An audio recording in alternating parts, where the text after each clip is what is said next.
നാം മസാല ബോണ്ടിന്റെ വിവാദത്തെക്കുറിച്ചും ചർച്ച ചെയ്യേണ്ടത്. തോമസ് ഐസക് ധനകാര്യമന്ത്രിയായിരിക്കുന്ന സമയത്ത് CNAG-യുടെ ചോദ്യത്തിന് ഉത്തരമായി പലതും പറയാൻ സാധിക്കാത്തത് കൊണ്ട് അന്ന് തന്നെ കിഫ്ബിയും മസാല ബോണ്ടും വിവാദമായതാണ്.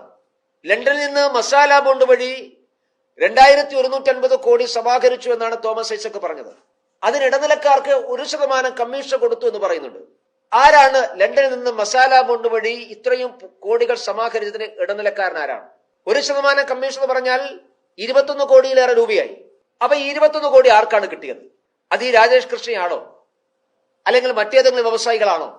ഇത് സ്വാഭാവികമായിട്ടും പുറത്തു വരേണ്ടതാണ്. ഇത് അന്വേഷിക്കേണ്ടതാണ്. ഇത് രാജ്യസുരക്ഷയെ പോലും ബാധിക്കുന്ന പ്രശ്നമാണ്. ഹവാല ഇടപാട് ഇക്കാര്യത്തിൽ നടന്നിട്ടുണ്ട്. സംസ്ഥാന സർക്കാരിന് വിവിധ പദ്ധതികളുടെ കള്ളപ്പണം വെളുപ്പിക്കുന്നത് റിവേഴ്സ് ഹവാല മോഡലാണ്. ഇവിടെ നിന്ന് അഴിമതി പണം ലണ്ടനിലേക്ക് കടത്തുക, ലണ്ടനിൽ നിന്ന് അത് ഷെൽ കമ്പനി മുഖാന്തരം കേരളത്തിലേക്ക് തന്നെ തിരിച്ചു വരിക, അത് CPM നേതാക്കന്മാരുടെ പോക്കറ്റിലേക്ക് വൈറ്റ് മണിയായിട്ട് വരിക.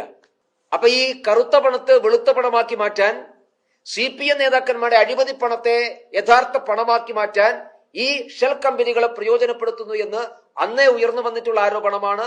ആ ആരോപണം വസ്തുതാപരമാണ് എന്ന് പുതിയ പരാതികളുടെയും പുതിയ വെളിപ്പെടുത്തലുടെയും ബോധ്യമാവുകയാണ്. അതുകൊണ്ട് ഈ കാര്യത്തിൽ CPM-ന്റെ നേതൃത്വവും മുഖ്യമന്ത്രിയും കാണിക്കുന്ന മൗനം ദുരൂഹമാണ്. അവർ പറയണം.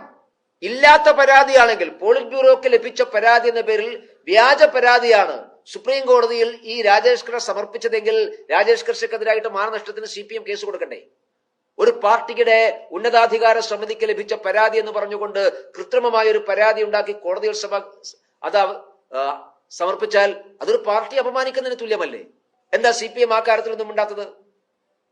അപ്പൊ മിണ്ടാതിരിക്കാനുള്ള കാരണം ഇത് യഥാർത്ഥ പരാതി ആയതുകൊണ്ടാണോ? അതുകൊണ്ട് ഈ കാര്യത്തിലുള്ള ഒളിച്ചുകളി അവസാനിപ്പിക്കണം. ഇങ്ങനെ മിണ്ടാതിരുന്നിട്ട് കാര്യമൊന്നുമില്ല. CPM നേതാക്കന്മാരും മുഖ്യമന്ത്രിയും വാതുറക്കണം.